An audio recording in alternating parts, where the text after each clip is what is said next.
find a place to write. So it might be different if you are in a field or in your home. I'm going to put these down now.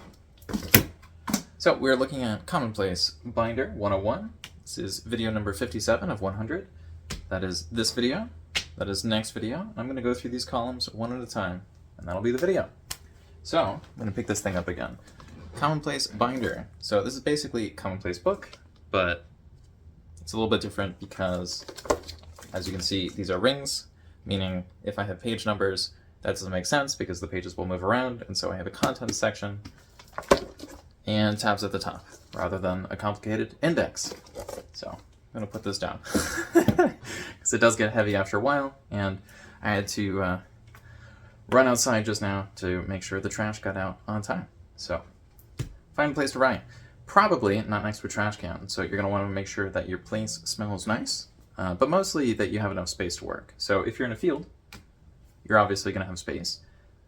But if you're in your house, I don't know, it might be you don't have a desk, it might be the floor is covered in stuff, it might be there's somebody at the kitchen table, and so where do you get your work done? I don't know.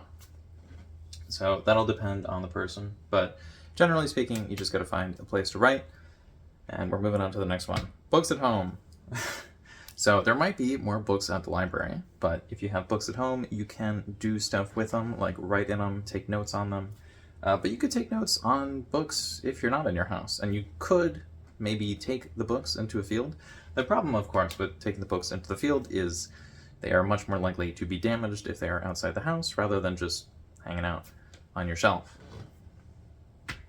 Unusual lighting. So the lighting today might be a little bit weird because I'm recording in the middle of the day. Well, a little bit after the middle of the day. And so there's sun coming from over there and from over there, but I don't know. It's fine. And it might be when you record by writing.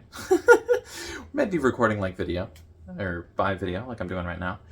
It might be that the lighting is a little bit different and it might throw you off because you might be looking into the sun if you're outside, or if you're inside, it might be that somebody didn't pay the power bill, and so there's just no lighting, which will make it very difficult to get the stuff done. Unusual lighting. I'm not really sure why I read that differently. So yeah, food for thought. Yeah, maybe you could take your jacket off if you're feeling a little sweaty right now.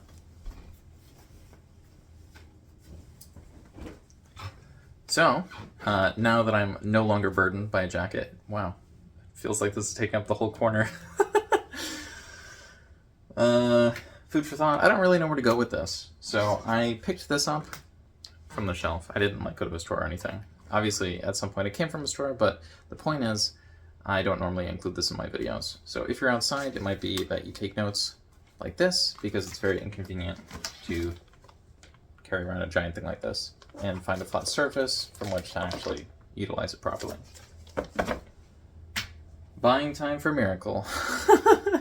So it might be that you have nothing going on that's really working out for you, and so you're thinking, maybe if I put all my best thoughts into a place, I can look at them later, and then once I eventually actually have some resources, I can work on the things.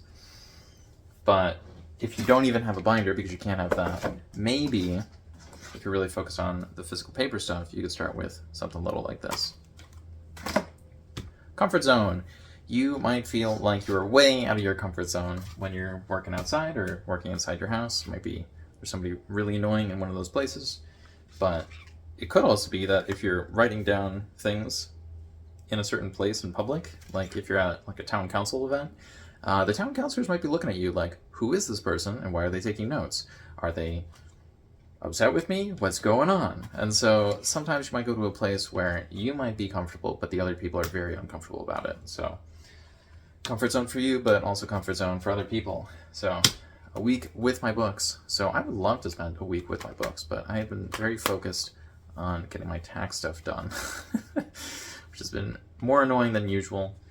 Not that I have anything crazy going on, it's just I was supposed to receive something from a group and they didn't send it, so I'm going to have to call them about 2 things now, and that's very annoying. So a week with my books would be great.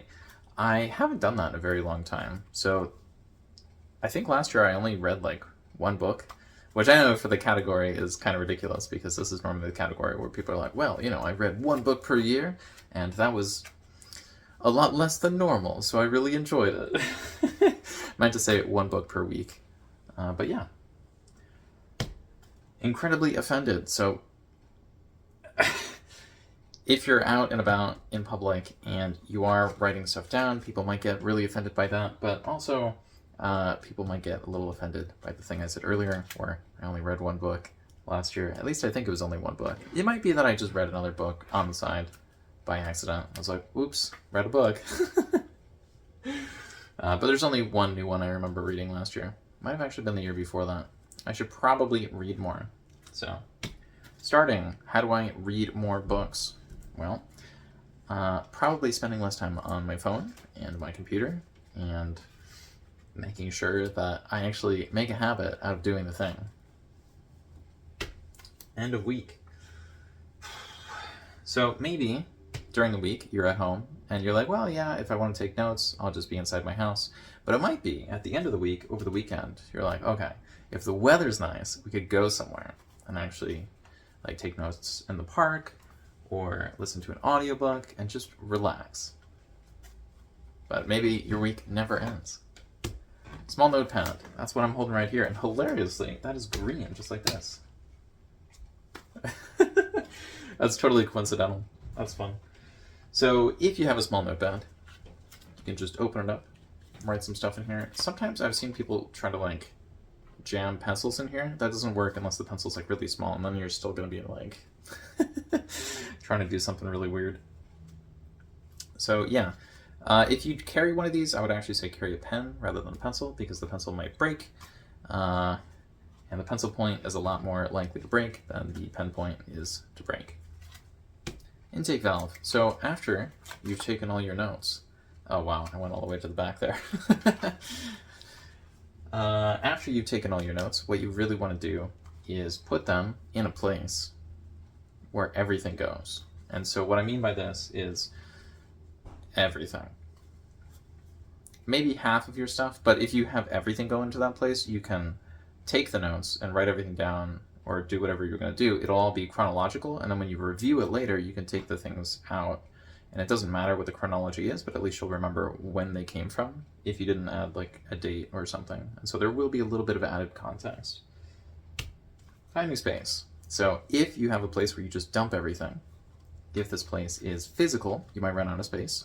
And you might need a new binder or a new cabinet or a new desk or a table, or it can get a little stressful. But if you're doing this in a digital space, the likelihood that you're going to run out of space on your computer because you've filled it up with too many text documents seems a little silly. So yeah, I don't really know how that would happen, but it's possible it could. Build in public. So this playlist is me trying to make my stuff more public, because I've already done it for myself, so now I need to do it again so other people can see it, which is kind of annoying. But it's kind of nice too, because maybe someone will actually appreciate the thing I've committed a decade to. And it seems like some people have so far, but I gotta do a better job of pushing the stuff out. Observe and interact. So if you're watching this video, make sure to like, comment, subscribe. Maybe about how this video could be better, which parts I obviously missed, because as I've said in previous videos in this playlist is more so prep for 2026 and 2027, in which I will be talking about the not Commonplace Binder, but Commonplace Diploma, because the Commonplace Binder is a part of the Commonplace Diploma.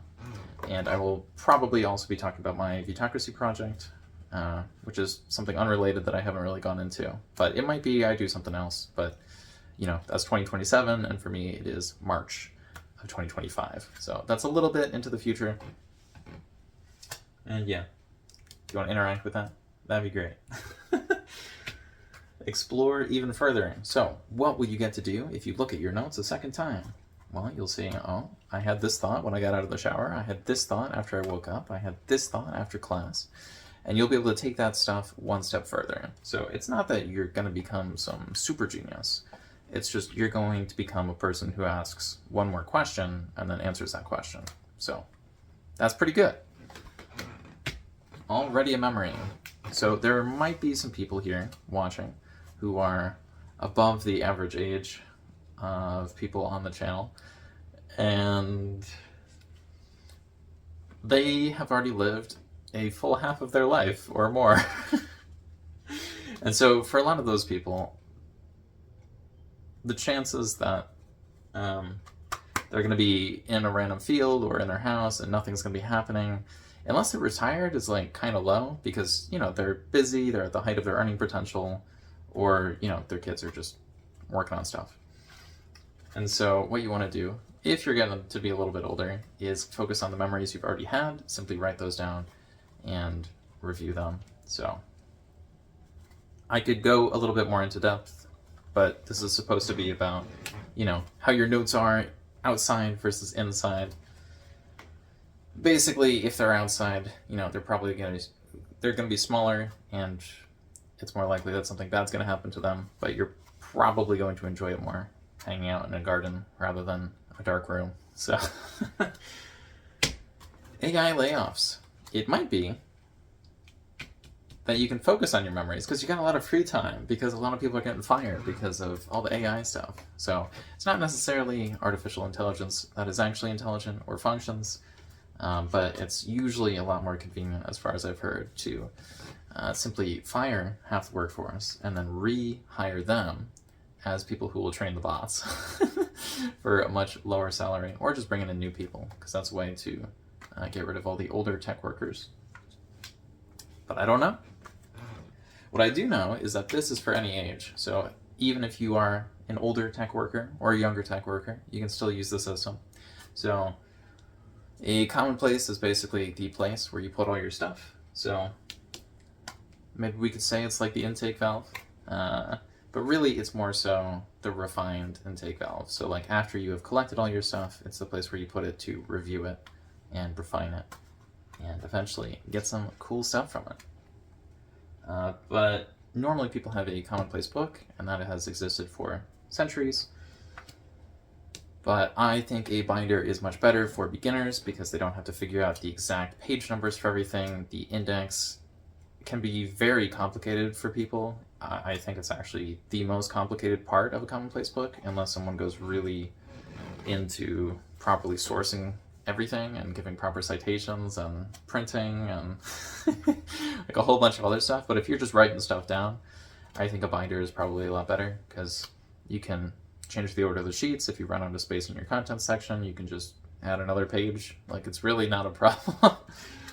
But yeah, for any age, unless your eyes are broken and your hands are broken and your mouth is also broken. I mean, at that point, it's going to be kind of difficult to do anything. So I'm not really sure if that's a problem with this system, or just, you know, that person's not having a good time. But yeah, if you're like 5 or younger, this probably isn't going to work out. But if you're somewhere in between 25 and the life expectancy, I'm pretty sure this is almost guaranteed to function. But, you know, no guarantees. I've heard it's a bad idea to guarantee things. Okay, steps to diversifying. So, this might work. This might work. Maybe try both of them. No, probably try the small one first.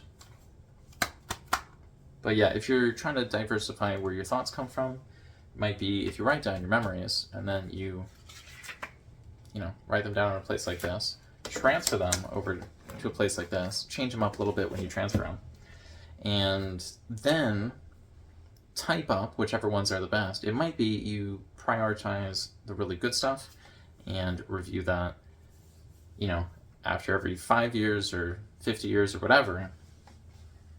And then it's like you get to experience those different events right now and also in the future, which can be really weird and not always recommended, because it might be the advice that worked 50 years ago. It's absolutely terrible advice now. But as the light sources are going away, I think it's time to look at the last thing. Why I don't draw. So, I don't read, I don't draw, what am I doing here? If you want to know more about that, check the next video. And regardless, hope you're having a great day, and thanks for watching. Okay, bye.